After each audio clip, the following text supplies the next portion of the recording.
ചെറിയ പെരുന്നാൾ ദിനത്തിൽ സഹോദര സമുദായങ്ങളുടെ വീടുകളിൽ ഉച്ചഭക്ഷണം എത്തിച്ച് നൽകിയ വാർത്ത കാണാം മലപ്പുറത്ത് നിന്നും.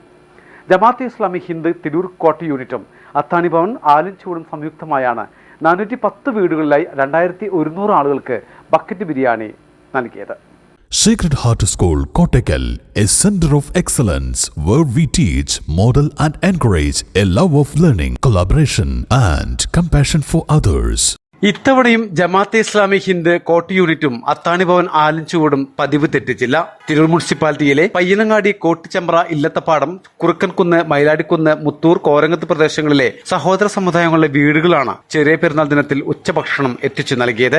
410 വീടുകളിലായി 2200 ആളുകൾക്കാണ് ബക്കറ്റ് ബിരിയാണി നൽകിയത്. പയ്യനങ്ങാടി ദാറുസ്സലാം ഓഡിറ്റോറിയത്തിൽ നടന്ന ചടങ്ങിൽ Tirur police inspector MK Ramesh, Athani ഭാരവാഹികളായ മുളിയത്തിൽ മൊയ്തീൻ ഹാജി, മുണ്ടേക്കാട് അലവി എന്നിവർക്ക് ബക്കറ്റ് ബിരിയാണി കൈമാറി വിതരണോദ്ഘാടനം നിർവഹിച്ചു. അഡ്വക്കേറ്റ് കൂട്ടായ്മയുടെയും പങ്കുവയ്ക്കലിൻ്റെയൊക്കെ ഒരു വേദിയായി കാണേണ്ടതാണ്. പലപ്പോഴും അതിന് പകരം പല ആഘോഷ പരിപാടികൾ കൈവിട്ടു പോകുന്ന സാഹചര്യങ്ങളുണ്ടെങ്കിൽ തന്നെ ഈ ചെറിയ പെരുന്നാൾ ദിനത്തിൽ വളരെ വിപുലമായ രീതിയിൽ മതസൗഹാർദ്ദം എന്നതിലുപരി മനുഷ്യ സൗഹാർദ്ദം ഊട്ടിയുറപ്പിക്കുന്നതിനും സ്നേഹപൂർവ്വം നമ്മുടെ സന്തോഷം മറ്റുള്ളവരുമായി പങ്കുവയ്ക്കുന്നതിനും അതിലൂടെ വലിയ സന്തോഷം കണ്ടെത്തുന്നതിനും വേണ്ടി അത്താണിയുടെ നേതൃത്വത്തിൽ ജമാഅത്തെ ഇസ്ലാമി കോട്ടും അതുപോലെ തന്നെ അത്താണി ഭവൻ്റെ ആഭിമുഖ്യത്തിൽ നടത്തുന്ന ഈ ബിരിയാണി വിതരണം, ഇതിൻ്റെ ഈ പരിപാടിയിലേക്ക് എന്നെ ക്ഷണിച്ചതിന് എല്ലാവർക്കും നന്ദി.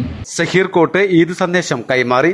സലാം കല്ലിങ്ങൽ, അബ്ദുള്ളക്കുട്ടി ബ്രിഡ്കോ, വഹീദ് KK, സലീം ചെറുന്തോട്ടത്തിൽ, M ഷുഹൈബ്, കുഞ്ഞുട്ടി മൂലിയത്തിൽ, സൈനുദ്ദീൻ, നാസർ മുത്തൂർ, സാജിദ് ചങ്ങത്തിൽ, ഹമീദ് കോട്ട്, റഷീദ് അമ്മേങ്ങര എന്നിവർ നേതൃത്വം നൽകി. മലബാർ ടൈംസ്, തിരൂർ.